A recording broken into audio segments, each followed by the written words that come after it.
안녕하세요. 며칠 전 미국 워싱턴에서 아주 희대 코미디 같은 일이 벌어졌죠. 미 연방 대법원이 트럼프 대통령을 향해 당신이 전 세계에 매긴 상관세 그거 권한 남용이고 위법이다라고 판결을 한 거예요. 보통 이런 뉴스가 나오면 야, 드디어 트럼프의 관세 폭주에 브레이크가 제대로 걸렸구나 하고 안도해야 할 텐데요. 그런데 지금 시장은 오히려 안도는커녕 더욱더 혼란스러운 편이 연출되고 있죠. 위법 판결을 받은 트럼프 대통령은 순순히 물러나기는커녕 단 하루 만에 법을 바꿔치기 해서 전 세계에 일갈 15%의 관세를 부과했죠. 그런데 이 과정에서 아주 기가 막힌 사항이 또 연출돼요. 가만히 있던 미국의 최대적인 중국은 갑자기 관세가 깎여서 파티를 벌이고 있고, 살살 달래가며 막대한 투자까지 바쳤던 우리 한국이나 동맹국들은 하루아침에 피해를 보는 상황이 만들어져 버린 거예요. 오늘은 트럼프의 관세 2라운드 이야기입니다. 여기서 먼저 법원의 판결을 정확히 정리하고 가야 하는데요. 대법원이 관세 자체가 불법이다라고 한 건 아니에요. 정확히는 국제 비상경제권한법, 일명 IEEPA라는 법을 근거로 저렇게 광범위하게 관세를 때린 건 위법이다라고 본 거예요. 이 차이가 굉장히 중요한데요. 왜냐하면 미국 헌법상 관세는 사실상 세금이고, 세금의 권한은 원칙적으로 미국의 의회에 있죠. 대통령이 관세를 부과하려면 의회가 법으로 여기까지는 대통령이 할 수 있다라고 명확하게 위임을 해줘야 하거든요. 그런데 IEEPA는 원래 전쟁이나 비상사태 같은 상황에서 경제 거래를 규제하는 법이지, 관세를 전면적으로 매기라고 만들어진 법이 아니라는 게 대법원의 판단이에요. 즉, 대법원이 트럼프에게 보낸 메시지는 관세를 못 건다는 게 아니라 그 방식으로는 안 된다라는 거죠. 트럼프는 여기서 바로 플랜 B를 가동합니다. 무역법 122조. 이 조항은 쉽게 말해 미국의 무역 적자가 너무 심각할 때 대통령이 임시로 관세를 걸 수 있게 만든 비상용 법안이에요. 핵심 포인트는 두 개죠. 첫째는 상한선이 있어요. 최대 15%까지만 매길 수 있고, 기한도 최대 150일까지가 최대죠. 그러니까 지금 트럼프가 꺼낸 15% 관세는 영구 전략이라기보다는 시간 벌기용 카드에 가깝죠. 트럼프 입장에서는 말 그대로 응급처치예요. 이게 왜 응급처치냐? 트럼프 입장에서는 관세를 단 하루라도 비워두면 안 되거든요. 관세는 단순한 정책이 아니라 자기 정치의 상징이니까요. 그래서 급한 불부터 끄고 그 다음 장기전을 준비하는 겁니다. 이제부터가 본 게임입니다. 트럼프가 진짜로 노리는 카드는 122조가 아니라 301조와 232조예요. 이걸 쉽게 구분해 볼게요. 301조는 저 나라가 우리를 엄폐하게 대한다. 즉, 불공정 무역 관행을 문제 삼아서 보복 관세를 때리는 카드예요. 예를 들면 보조금을 과다 지급한다든지, 특정 기업에 대한 차별을 한다든지, 또는 디지털 규제나 지적 재산권 문제, 이런 걸 빌미로 삼을 수 있는 법안이죠. 232조는 이 수입품 때문에 미국의 산업 기반이 흔들리면 안보가 위협된다라는 논리로 품목 관세를 매길 수 있는 법안이에요. 철강이나 알루미늄, 자동차가 대표적이죠. 그리고 앞으로는 반도체나 배터리, 의약품까지도 넓어질 수 있다는 이야기가 계속 나오고 있죠. 여기서 중요한 건 이 두 법안은 사실상 관세율 상한선이 없고, 한번 만들어지면 세율을 올리고 내리면서 협상 압박용으로 계속 쓸 수 있다는 점이에요. 즉, 122조는 임시 다리, 301조와 232조는 장기 무기인 거죠. 여러분, 경제나 주식시장이 제일 싫어하는 게 뭘까요? 나쁜 뉴스가 아니죠. 시장이 진짜 싫어하는 건 룰이 계속 바뀌는 거예요. 즉, 예측 불가능한 뉴스를 일컫는데요. 예전에는 그냥 상호 관세라는 큰 덩어리 하나만 보면 되었어요. 그런데 이제는 구조가 완전히 미로처럼 바뀌고 있죠. 122조는 전 세계 일갈 15% 임시 관세이지만, 301조는 국가별로 털어서 때리는 맞춤형 보복 관세에 가깝고, 232조는 품목별로 찍어 누를 수 있는 국가 안보 관세에 가깝죠. 문제는 이렇게 법안들이 쪼개지면 우리 수출 기업들은 계산이 너무 어려워진다라는 거예요.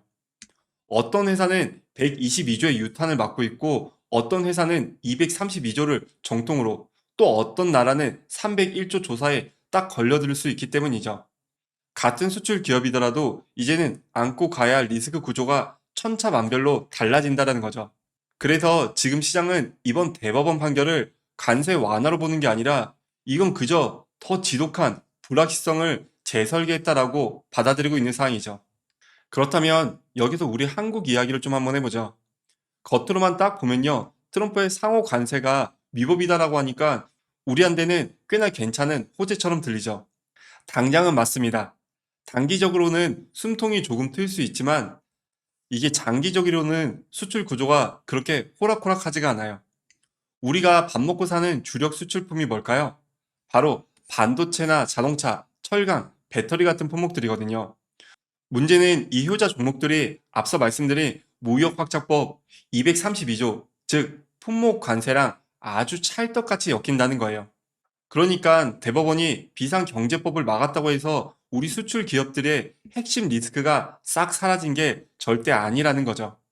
그저 리스크의 이름표만 바뀌었다라는 건데요. 게다가 대한민국은 여기서 한술 더 복잡해지죠. 우리는 미국이랑 단순히 물건만 사고 파는 통상만 걸려 있는 게 아니에요. 국가 안보나 천문학적인 대미 투자, 공급망 협력까지 아주 칡렁풀처럼 싹 다 한 덩어리에 묶여 있는 상황이죠. 이게 무슨 뜻이냐면 우리가 만약 대법원의 관세가 위법이라고 하네?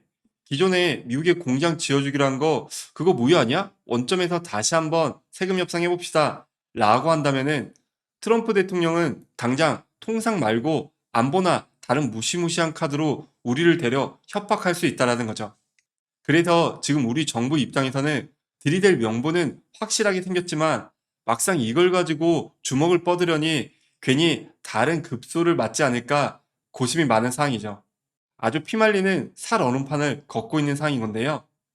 반대로 오히려 적국에게는 아이러니하게도 선물이 되고 있는 상황이에요. 트럼프가 전 세계 15% 관세를 일괄 적용하겠다라고 밝혔다 했잖아요. 이게 의외의 결과를 낳고 있죠. 바로 원래 상호관세 체제에서 더 높은 실효관세를 맞던 나라들, 특히 중국이나 브라질 같은 나라들은 되려 관세율이 더 하락했어요. 반대로 기존에 상대적으로 낮은 관세를 적용받던 동맹국들, 예를 들면 한국이나 일본, 영국이나 일부 유럽 국가는 오히려 부담이 더 늘어난 상황이죠. 트럼프의 정치 메시지는 중국을 관세를 통해서 더욱더 압박한다라는 구조인데 실제 이 관세 정책으로 인해 단기적으로는 중국의 부담을 일부 줄여주는 역설이 생겨버렸기 때문이죠. 정책의 명분과 결과가 엇갈리면서 그때부터는 외교의 갈등이 더욱 커지게 되고 있죠. 이유가 합의는 합의다라고 강하게 나온 것도 바로 이 지점 때문이고요. 이러다 보니 경제 뉴스에서 실효 관세율이란 단어가 자주 등장하고 있는데요. 실효 관세율이란 그 나라에 들어오는 물건 전체를 평균으로 내는 거예요. 평균을 냈을 때 실제로 얼마나 관세를 막고 있느냐, 이 개념이 정말 중요한데요. 어떤 나라는 자동차가 25%, 철강은 50%, 다른 건 0% 이런 식으로 품목별로 섞여 있죠. 그럼 체감상 평균적으로는 몇 퍼센트를 맡고 있는지 계산하기 위한 게 바로 실효 관세율인데요. 그런데 지금 15% 일괄 관세가 나왔을 때 누군가는 부담이 올라오고 누군가는 내려가는 이유가 바로 이 실효 관세율 구조 때문이에요. 겉으로는 같은 15%라도 원래 맞던 평균이 25%였던 나라에게는 완화가 되어버렸고 애초에 0%이거나 10%였던 나라들에게는 되려 관세 부담이 더 커져버린 상황이죠. 지금 시장이 헷갈리는 이유는 관세율이 숫자 때문이 아니라 관세가 어떤 순서로 어떤 법으로 만들어질지 모르기 때문이에요. 투자자 입장에서는 이걸 단순히 관세가 끝났다라고 보면 안 되죠. 정확히는 관세 방식이 바뀌었다고 봐야 하는데요. 그래서 이제는 업종을 뭉뚱그려서 보면 안 되고 자동차나 반도체, 철강, 배터리처럼 어떤 법 조항에 먼저 걸릴 수 있는지로 나눠서 체크해야죠. 기업도 마찬가지예요.